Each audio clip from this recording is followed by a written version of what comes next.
ঘরে ওষুধ সংরক্ষণের সঠিক পদ্ধতি। আমরা অনেকেই প্রয়োজন অনুযায়ী ওষুধ কিনে রাখি, কিন্তু সেগুলো ঘরে সঠিকভাবে সংরক্ষণ করা খুবই গুরুত্বপূর্ণ। ভুল পদ্ধতিতে সংরক্ষণ করলে ওষুধ নষ্ট হতে পারে, কার্যকারিতা হারাতে পারে বা ক্ষতিকর হয়ে উঠতে পারে। আজকের ব্লগে আমরা আলোচনা করব কিভাবে ঘরে ওষুধ সঠিকভাবে সংরক্ষণ করা যায়। 1. ওষুধ সংরক্ষণের সাধারণ নিয়ম। শীতল ও শুষ্ক স্থানে রাখুন। বেশিরভাগ ওষুধ সরাসরি সূর্যের আলো থেকে দূরে এবং শীতল স্থানে রাখতে হয়। গরম বা আর্দ্র পরিবেশ ওষুধের গুণগত মান নষ্ট করতে পারে। লেবেল চেক করুন। প্রতিটি ওষুধের গায়ে সংরক্ষণ সম্পর্কিত নির্দেশিকা থাকে, তা ভালোভাবে পড়ুন এবং সেভাবে সংরক্ষণ করুন। বায়ুরোধী পাত্র ব্যবহার করুন। কিছু ওষুধ খোলা অবস্থায় সংরক্ষণ করলে কার্যকারিতা হারাতে পারে, তাই মূল প্যাকেটে বা বায়ুরোধী পাত্রে রাখুন। 2. শিশুর নাগালের বাইরে রাখুন। ওষুধ সবসময় এমন স্থানে রাখুন যা শিশুদের নাগালের বাইরে।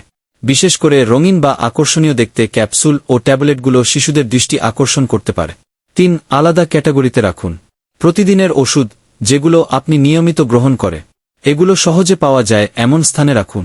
প্রেসক্রিপশনের ওষুধ প্রেসক্রিপশন অনুযায়ী ব্যবহারের জন্য আলাদা স্থানে রাখুন। তারিখ উত্তীর্ণ ওষুধ, নির্দিষ্ট সময়ের পর যেসব ওষুধ ব্যবহার করা যাবে না, সেগুলো আলাদা করে ফেলে দিন। 4. ফ্রিজে রাখার নিয়ম। কিছু ওষুধ যেমন ইনসুলিন বা প্রোবায়োটিক্স ফ্রিজে সংরক্ষণ করতে হয়। ফ্রিজে রাখার আগে লেবেলে নির্দেশনা পড়ুন। খাবারের সাথে ওষুধ একসাথে রাখবেন না।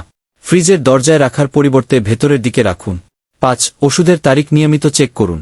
মেয়াদ উত্তীর্ণ ওষুধ কখনোই গ্রহণ করবেন না। এটি স্বাস্থ্যের জন্য মারাত্মক ক্ষতিকর হতে পারে, তাই ঘরে রাখা ওষুধের তারিখ নিয়মিত পরীক্ষা করুন। 6. ওষুধ ফেলার সঠিক পদ্ধতি।